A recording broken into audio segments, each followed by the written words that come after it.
हरे कृष्णा।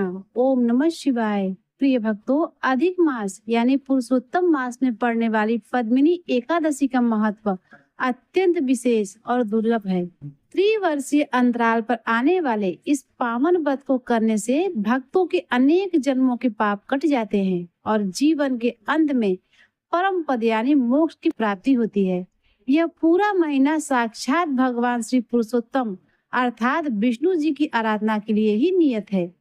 यही वजह है कि इस महीने में आने वाले दोनों व्रत शुक्ल पक्ष की पद्मिनी एकादशी और कृष्ण पक्ष की परमा एकादशी असाधारण फल देने वाले हैं। संसार के सभी गृहस्थ भाई बहनों को इस नियम का पालन अवश्य ही करना चाहिए।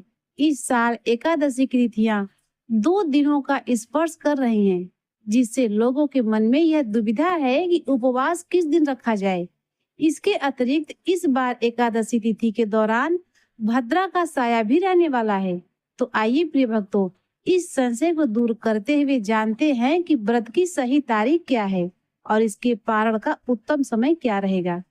भारतीय कालगणना और पंचांग के मुताबिक एकादशी तिथि की शुरुआत इस बार 26 मई मंगलवार को प्रातः काल 5:12 से शुरू हो रही है, जो अगले दिन 27 मई बुधवार को सुबह 6:22 तक बनी रहेगी।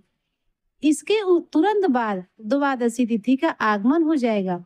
इस गणना के अनुसार 26 मई मंगलवार को सूर्य उदय के समय 10वीं तिथि का प्रभाव निश्चित रहेगा, जिससे यह 10वीं विधवा एकादशी कहलाएगी। इसीलिए जो लोग इस संयोग को मानते हैं वे इस दिन उपवास करेंगे।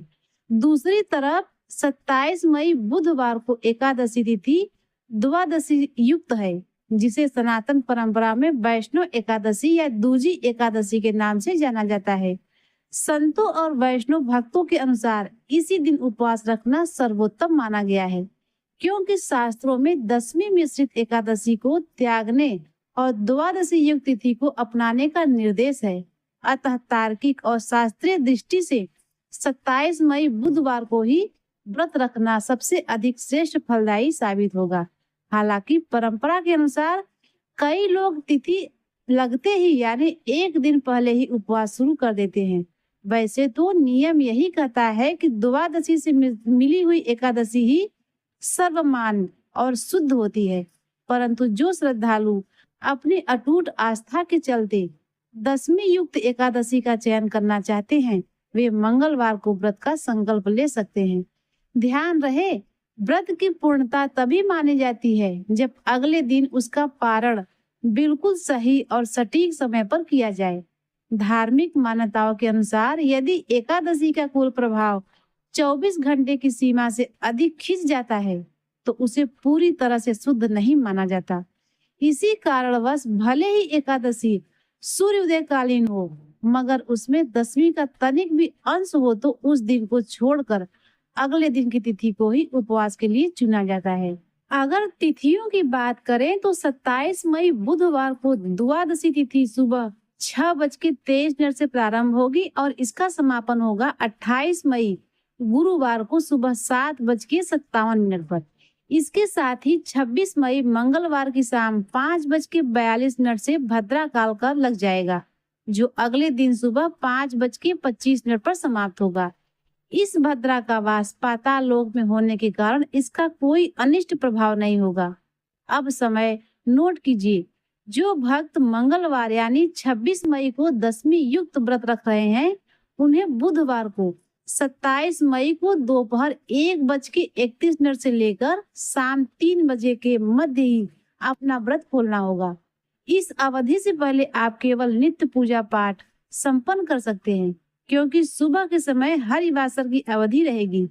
द्वादशी लगते ही हरिवासर का पहला चौथाई भाग शुरू होता है, जिसमें पारण वर्जित है। जो लोग अज्ञानता या हठवश हरिवासर में पारण करते हैं, उनके व्रत का संपूर्ण पुण्य फल निष्फल हो जाता है।